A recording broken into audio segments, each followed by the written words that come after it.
Então, pessoal, boa tarde, né? Bem-vindos. Vamos dar sequência aí ao curso de meteorologia, tá? Lembrando aí que a gente está na 8ª aula, então, e na aula passada a gente vem falando, na verdade, nas duas últimas aulas, de resultados de medições diretas, né? São aquelas que você tem a partir de uma grandeza materializada. A gente viu bastante o que era isso.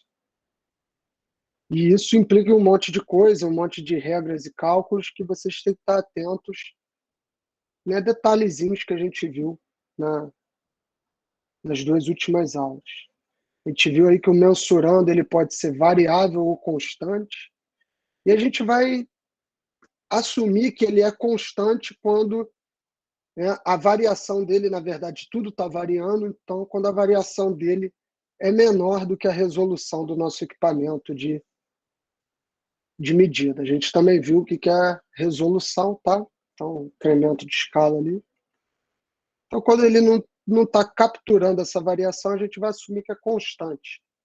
Como se fosse a área aí de um terreno, né? Ela não vai variar significativamente, já a pressão, a temperatura, velocidade de um fluido aí numa linha, num duto, vai variar com bastante frequência, né? As fontes de incertezas podem ser dominantes ou diversas, então quando você tem uma que é predominante, que influencia muito mais do que as outras, você despreza as outras na presença dessa, trabalha só com essa. E quando você tem muitas que não podem ser desprezadas, eu digo mais de uma, né, duas, aí você já precisa entrar nesse ponto. A gente viu também como que trabalha com isso, né? Então, as combinações, a correção, a incerteza, isso tudo aí você vai ter que encontrar. E o erro pode ser corrigido, o erro sistemático ou não, visto que quando você está corrigindo, trabalha com a repetibilidade, não corrigindo com o erro máximo, porque o erro já está ali contemplado. Aí seria como se fosse um resumo do que a gente falou, né? Então, teve uma aula que a gente falou aí basicamente com incerteza dominante, está aqui, né? De um mensurando invariável e depois de um mensurando variável. E essas equações a gente viu e comentou bastante nas últimas aulas. Então tá aí, não corrigindo também, prestar atenção que pode trabalhar corrigindo erro sistemático ou não corrigindo, tá? Na aula passada já a gente viu, né, a medição de um mensurando variável com essas fontes de incertezas, mais de uma, no caso. Vimos procedimentos não estatísticos e procedimentos estatísticos, esses daqui do tipo A, esses daqui do tipo B, beleza? Também podem ser chamados assim. Falamos novamente de alguns tipos de distribuição, lembrando que essa daqui é a distribuição normal, né? E vimos essas equações. Então, como eu tinha falado para vocês, a correção combinada, no caso, é a soma das correções, né? Dependendo de quantas você tiver.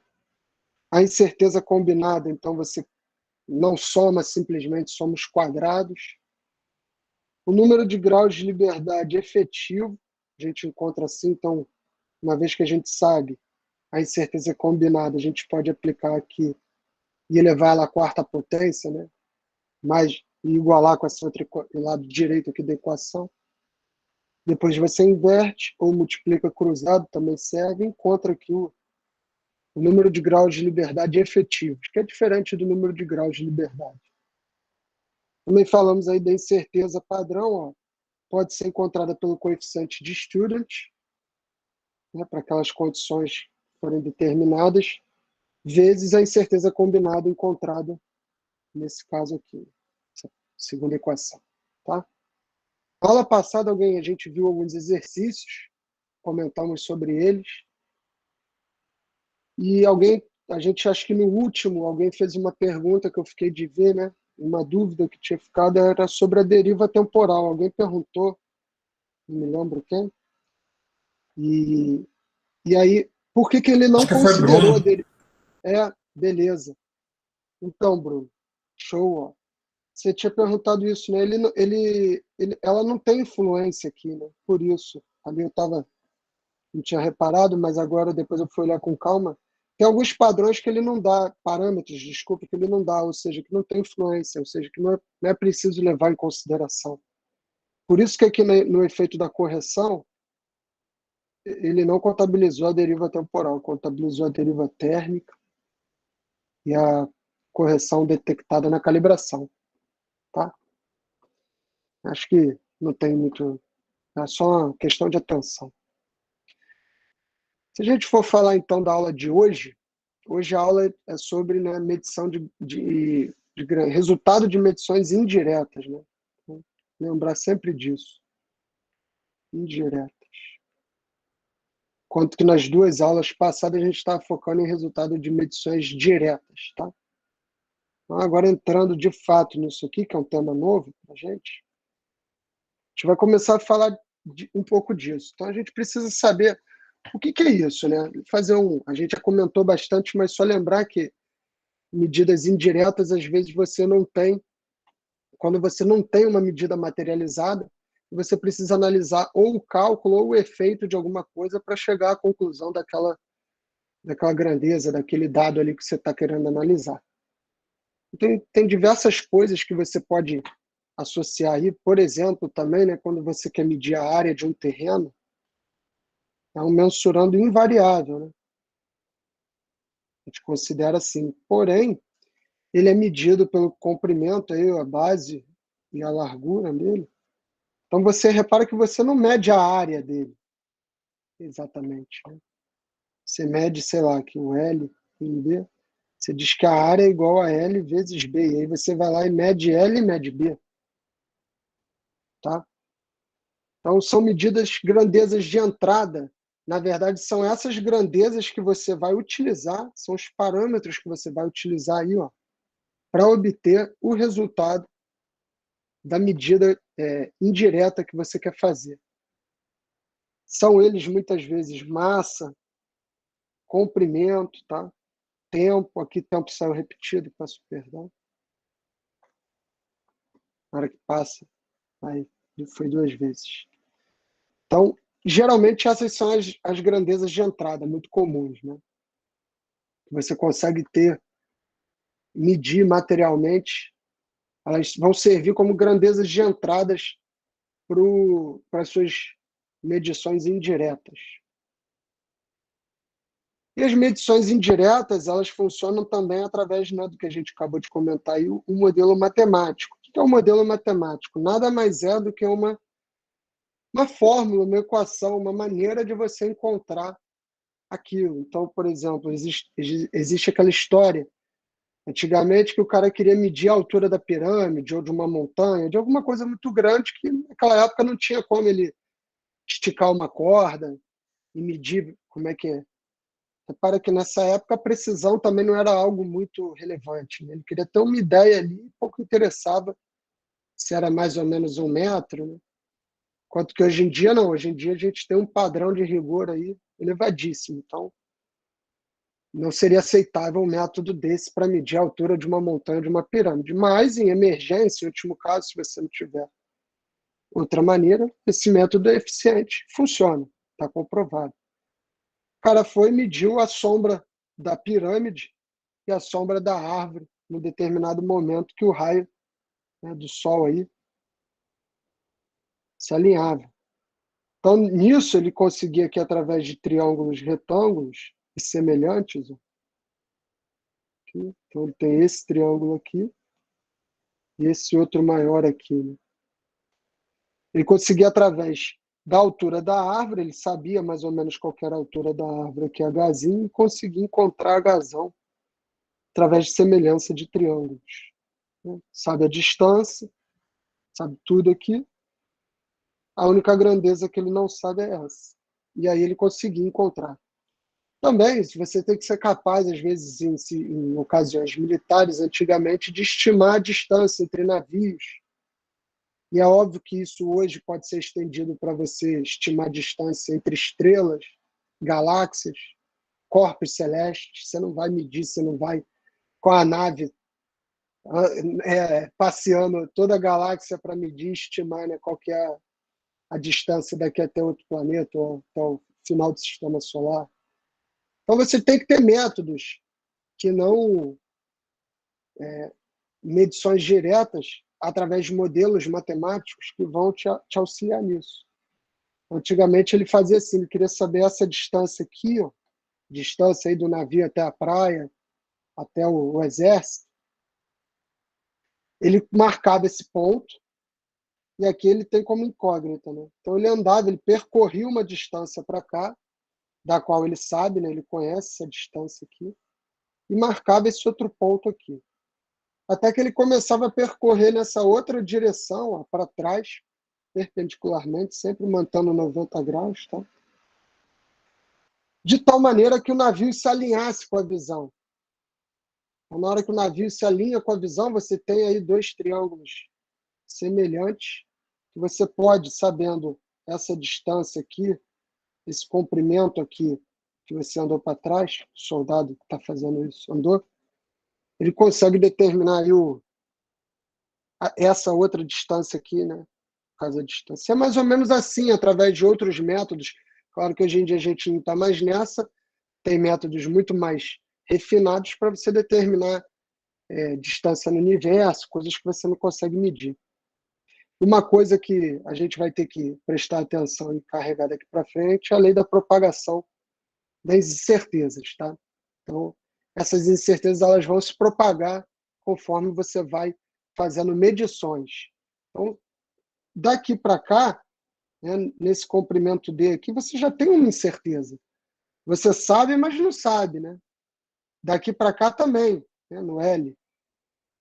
É conhecido, mas não é muito bem conhecido, nunca vai ser algo 100% preciso. Então, essas incertezas, do mesmo jeito que a distância daqui, ou quando você quer, sei lá, medir a velocidade de alguma coisa que está passando, um radar, por exemplo, que vai medir a velocidade aí do carro, né? Como que ele faz isso? Ele vai ter que, vai medir o tempo, vai medir a distância e vai ter incerteza nessas medidas, então elas vão se propagar ao longo desses modelos matemáticos que vão ser feitos. Essas variáveis, quando a gente viu aqui, né, quais são as variáveis aqui de interesse? Aqui essa distânciazinha, depois a distância zona. Aqui no caso o Dzinho e o L, né? Essas grandezas elas podem estar associadas de duas maneiras, basicamente. Dependência estatística e correlação. Então, variáveis aleatórias não correlacionadas ou estatisticamente independentes variam de forma completamente desincronizada. Não tem lei que governe a variação de uma em relação à outra. Você pode pensar em a cotação do dólar e a temperatura da Terra, ou a concentração de gás carbônico, né, que a gente tem no planeta. Isso daí não tem relação praticamente nenhuma. É claro que se aumenta o efeito estufa, aumentam outras coisas que vão refletir talvez no aumento ou numa queda da cotação do dólar aqui no Brasil, mas elas não são ligadas, elas não são estatisticamente dependentes, né? Elas não estão correlacionadas, por assim dizer. Agora não, variáveis aleatórias correlacionadas ou estatisticamente dependentes, ó, elas estão relacionadas umas com as outras, né? Se a gente fosse medir a temperatura da água no mar aqui, né, em Macaé e no Rio de Janeiro, TM de Macaé e TR de Rio de Janeiro, sim, você vai notar a diferença, né? Isso é natural. Se você for para Arraial do Cabo, tem uns fenômenos ali da ressurgência e tal, que vai deixar a água bem mais gelada. Na região dos lagos é um pouquinho mais gelado que aqui no Rio. Então, vai ter diferença. Mas elas são atreladas uma com a outra, né? Repara que se houver um aumento dessa grandeza aqui, ou seja, da temperatura da água de Macaé, é esperado que em breve o equilíbrio térmico seja atingido e também, então, haja um aumento da temperatura no Rio de Janeiro. Então, essas variáveis elas estão correlacionadas. Elas não são independentes, elas são dependentes. E você tem modelos matemáticos para prever. Então, se a frente está vindo uma corrente fria daqui, com tanto de velocidade, tanto de temperatura, a temperatura atual aqui é tanto. Então, você consegue estimar através desses modelos, e uma coisa é dependente da outra. Da mesma forma, se você vai dividir a gasolina, imagina que você tem aqui 1 litro de gasolina e vai dividir agora em 2 galões menores de meio litro. Só que você nunca vai conseguir precisamente colocar meio litro em cada um. Vai ficar alguma coisa a mais ou a menos um ali, né? Então, nesse caso, no primeiro aqui, da temperatura, era uma relação direta. Por quê? Conforme uma aumenta, a outra também aumenta. Conforme uma diminui, você espera que a outra diminua também, né? Elas estão conectadas. Já que não, uma relação inversa, né? Essa é direta e essa é inversa. Por quê? Porque aqui elas são dependentes. Repara que se você sabe a quantidade que tem aqui, você já sabia que aqui tinha 1 litro. Se você souber o erro, ou seja, quanto é que veio para cá, 0,49, por exemplo, litros, você sabe, você consegue determinar essa outra aqui. E conforme essa aqui aumenta, essa outra diminui. Então, ela é inversa. Então, uma relação inversa de dependência. Beleza? Isso vai ser utilizado agora quando a gente for trabalhar com uma medição indireta, que a gente vai propagar, essas incertezas vão se propagar, e a gente vai ter que começar a determinar alguns parâmetros aqui. Então, o índice, o coeficiente de correlação, no caso esse representado pela letra ρ aqui, índice que revela a existência e o tipo de correlação entre 2 variáveis aleatórias. Você vai medir o comprimento, né? Comprimento e a largura aqui, ou a altura de um terreno, ou você vai medir a tensão e a corrente elétrica aí de um circuito. Seriam essas 2 variáveis aqui aleatórias, tá? E esse coeficiente está dado aqui por esse termo. Então, a covariância entre as duas vai te dar o numerador dessa fração e a raiz quadrada do desvio padrão da multiplicação, melhor que isso, da multiplicação do desvio padrão de cada uma, vai te dar o denominador. Lembrando que a covariância é o grau de interdependência entre 2 variáveis, ou seja, é um coeficiente que vai te dizer quanto que uma é dependente em relação à outra, né? Lembrando que se o coeficiente, né, for 0, você não tem dependência nenhuma. A dependência é 0. E esse coeficiente ele pode variar aí entre -1 e 1, mais 1, né? Onde mais 1 seria uma total dependência e -1 uma total dependência inversa. Caso a 1 seria direta e aqui inversa. E isso é muito raro de acontecer. Na verdade, a gente não tem, né, o perfeito 100% -1, 100% 1. O que acontece às vezes é você aproximar, chegou ali com 0,9, 0,15, aí você aproxima, né? Considera que é 0, considera menos 0,99, você considera que é -1, mas o coeficiente está contido nesses dois, nesse limite, tá? E o índice que revela a existência e o tipo de correlação entre as 2 variáveis aleatórias está dado, então, por essa equação. Aqui eu peço perdão também, deveria ser o R. Então, sabendo aí a média das indicações em uma indicação que você tiver, você consegue encontrar, através dessa operação, desse modelo matemático aí, o coeficiente, né, o índice que revela a existência e o tipo de correlação entre as 2 variáveis. Tranquilo? Então, ó, incerteza combinada de medições não correlacionadas. O que a gente vai ver agora nada mais é do que, quando as variáveis estão correlacionadas, como que a gente relaciona elas, e quando elas não estão, como que a gente relaciona também. Começando por, eu acho que o mais simples, quando elas não estão correlacionadas, tá?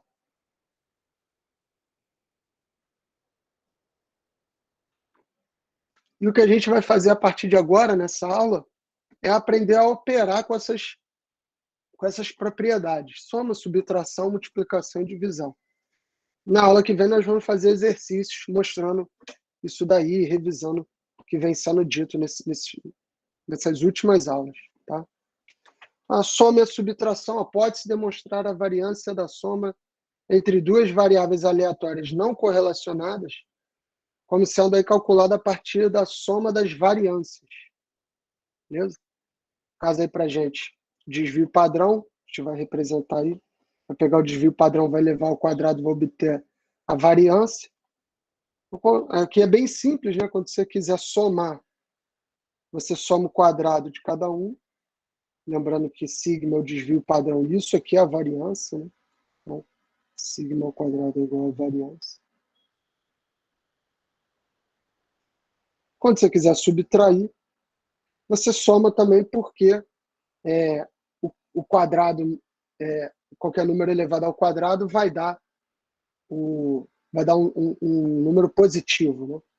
Então, tanto faz se aqui é mais ou se é menos, a soma aí vai estar presente nesse caso. Quando você tem variáveis não correlacionadas. A incerteza padrão associada a cada medição corresponde à estimativa do desvio padrão. Então, vai pegar lá, olha aí a equação para a gente, vai utilizar essa equação aqui, tendo então os padrões aqui calculados, você vai lá e encontra através dessa outra equação para o número de termos que você tiver. Lembrando aí que isso daqui, né, que é u ao quadrado, é uma função desses valores, é o quadrado da incerteza combinada. E aqui, ó, u ao quadrado x é o quadrado da incerteza padrão da iésima grandeza de entrada.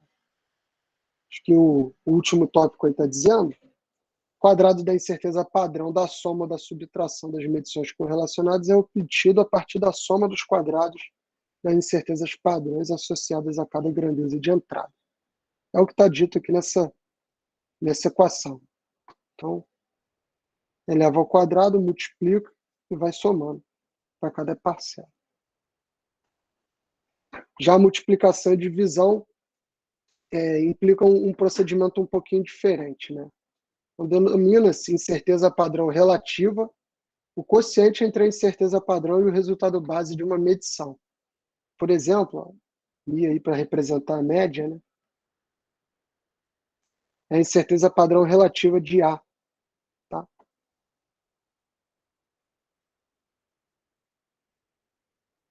Tá? E agora, quando você vai, então, encontrar a incerteza padrão de uma multiplicação, daqui a pouco a gente vai ver da divisão, seria assim, né? Você vai ter que elevar ao quadrado o quê? A incerteza das duas dividido pelas duas.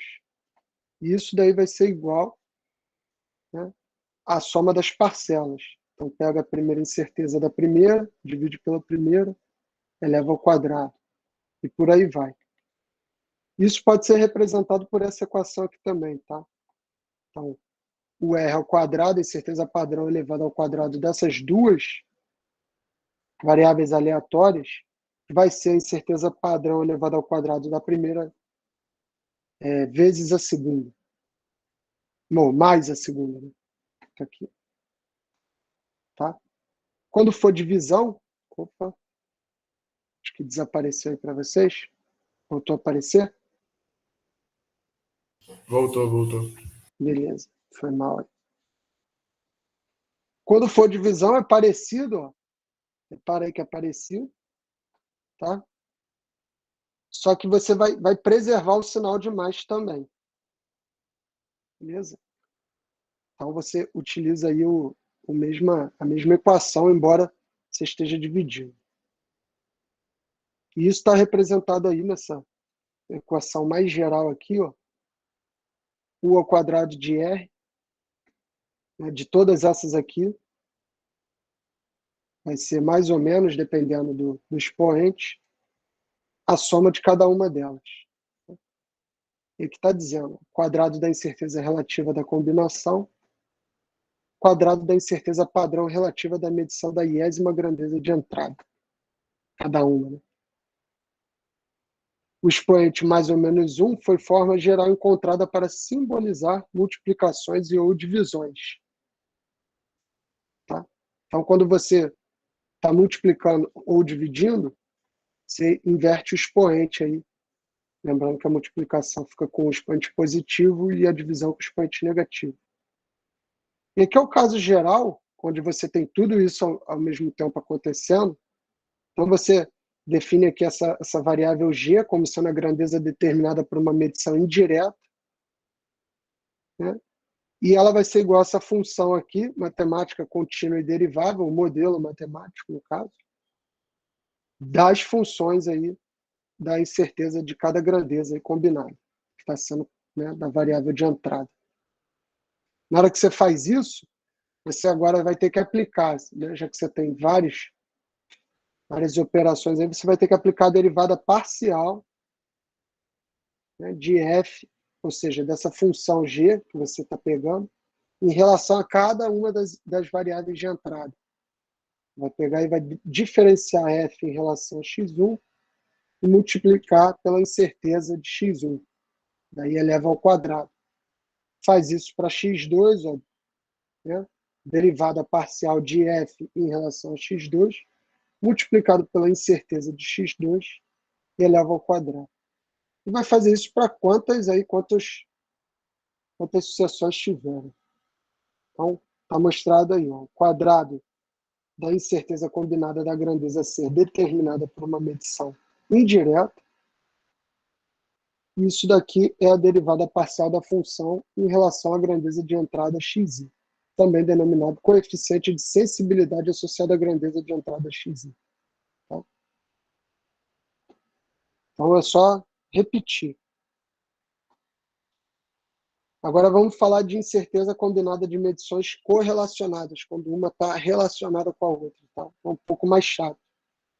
Então implica um pouco mais de cuidado.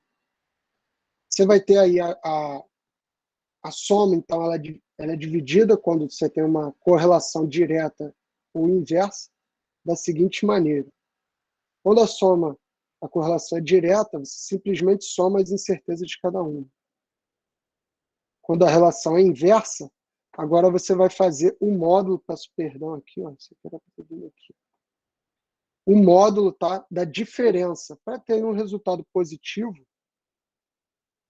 a incerteza não ficar com valor negativo, então você vai pegar um módulo aí da diferença. Tomar cuidado que aqui agora você inverte o sinal, tá? Apesar de ser uma soma aqui, a relação, ó, é inversa. Então aqui tem que inverter o sinal.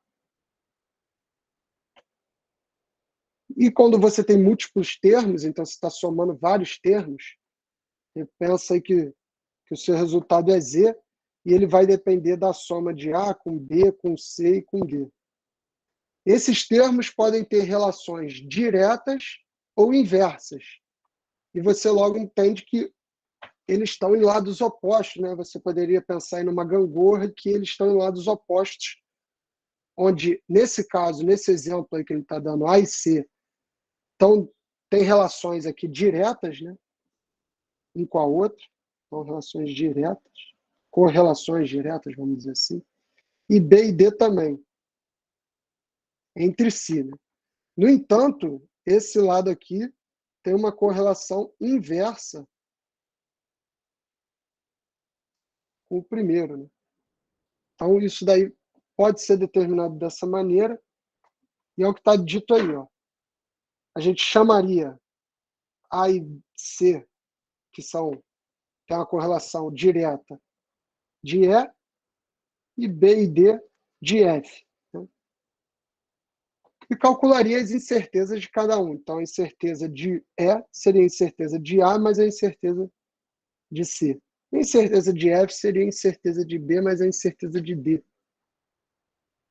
Com isso, você pode agora somar e pegar aí um módulo para garantir que está pegando um valor positivo. Então, você soma as duas, que o que você vai ter, na verdade, nada mais é, ó, a mesma equação escrita de outra forma. É aí um módulo, tá?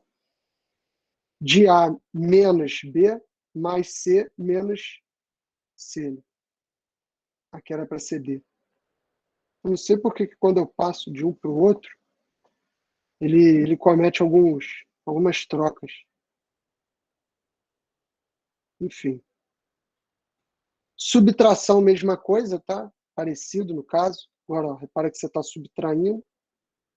Então, você vai pegar o módulo aí da subtração das duas variáveis. Quando for de correlação inversa agora, aí você pode só somar, porque é a soma de duas coisas negativas, né? Você vai subtrair uma coisa, duas coisas negativas, então seria aí a soma direta. Tá? Então, para ficar atento a isso, com esse jogo de palavras, onde que você está, se você está com correlação inversa ou direta, e para não errar no sinal e na expressão. Agora, subtração de múltiplos termos, quando vocês têm vários termos aí para ser subtraídos, a gente diria que o que a gente quer achar é Z, e ele depende aí de A menos B menos C e menos D. Tá? E a gente vai repetir a mesma coisa que a gente fez para o outro agora, só prestando atenção aqui nisso. Que G, então a gente pode chamar de G A menos C, pegando aqui, tá? E H como sendo o inverso disso aqui, menos B menos D. Seria B mais D. E a gente pode dizer que Z, então, é igual a G menos H.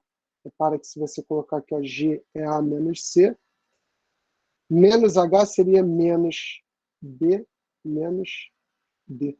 Então dá exatamente Z, né? Certinho. E agora você calcula aí, ó, a incerteza para G, tá? E incerteza para H. Tá aí. De que maneira? Para G você vai pegar o módulo da subtração e para H você pega diretamente aí a soma das incertezas. Porque aqui você tem uma subtração. G é uma subtração e H é uma soma. Virou uma soma. Você reescreveu essa expressão aqui, menos B, menos D, como uma soma. Então aqui pode ir direto, aqui não. Depois você vai somar as duas, que o que é, na verdade, nada mais, nada menos do que fazer isso aqui, né? Então é o que está representado aí. Se você somar essa expressão com essa, você encontra essa daqui de baixo.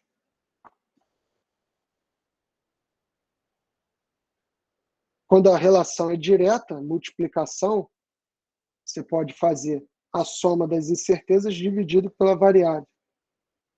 Está representado aqui.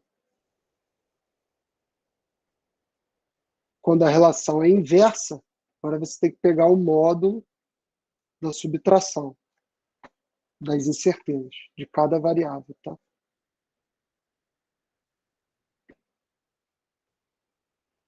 E agora o produto de vários fatores, então você vai multiplicar, Z depende da multiplicação de todos esses fatores.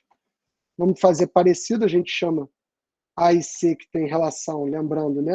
Lá da nossa gangorra, né? Que A, C, que B e D.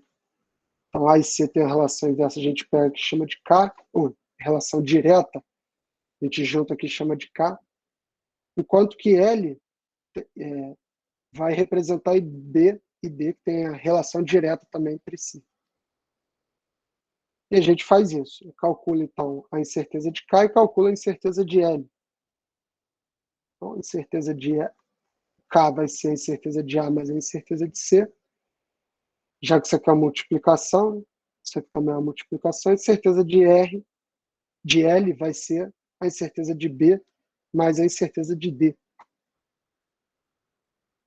Fazendo isso, você vai ver que a incerteza de Z é o módulo da subtração aqui das incertezas. E isso daqui está representado aqui. Só uma maneira de reescrever o que está aqui em cima. Finalmente, aí a divisão, ó, incerteza combinada de divisões, né? Agora com relação direta e com relação inversa. Então, quando a relação for direta, você tem essa expressão aqui, Está representada aí a divisão, tá? Então tem que dividir pelas incertezas também, pelas variáveis, desculpa, a incerteza dividido pela variável. Vai ser o módulo da subtração aí das incertezas de cada variável dividido pela variável. Também pode ser representado por essa expressão. Quando a relação for inversa, aí você pode só somar diretamente. É o que está mostrado aí, tá? Então, a incerteza da divisão de duas variáveis aleatórias com correlação inversa vai ser a soma da incerteza de cada variável. Divisão e multiplicação aí de múltiplos fatores. Então, agora você tem multiplicação dentro de uma divisão, né? Ou, na verdade, é a mesma coisa, dividir e multiplicar, tá? Mas agora está acontecendo aí ao mesmo tempo, né? Multiplicação e divisão. Então, a gente chama, já que A e C tem relação direta entre si e B e D também, a gente chama M de A sobre C e N de B sobre D, de forma que Z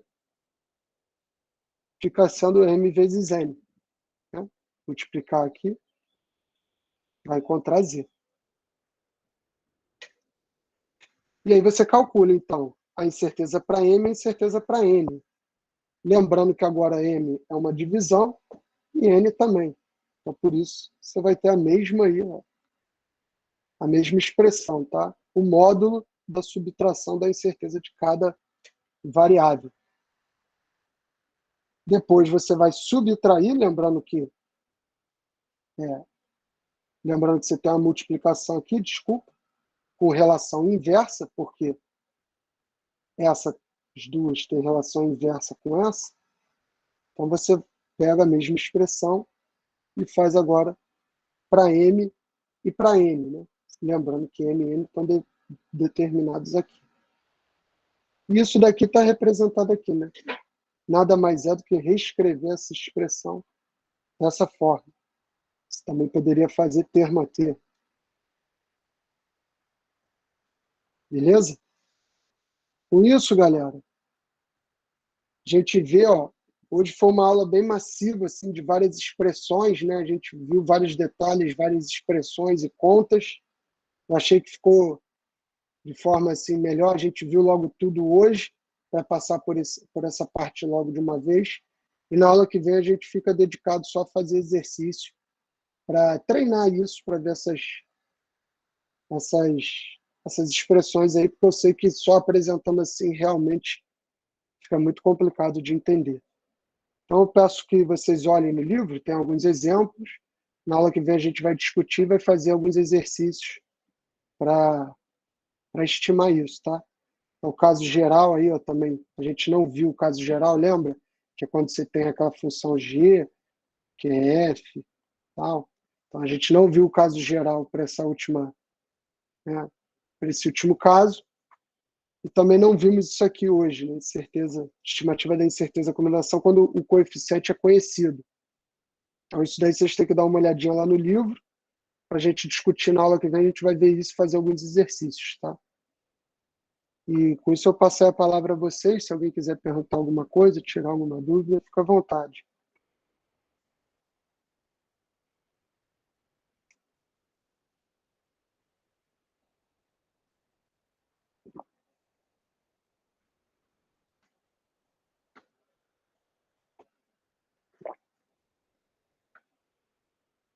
Então, beleza, galera. Vocês estão conseguindo aí? Então, estão atentos lá ao Moodle, estão com tudo aí. Ficar de olho, tá? Porque dia 5 é a data limite para entregar o trabalho lá, tá? Show. Beleza, então, galera. Vou terminar a gravação aqui. Um abraço, tá?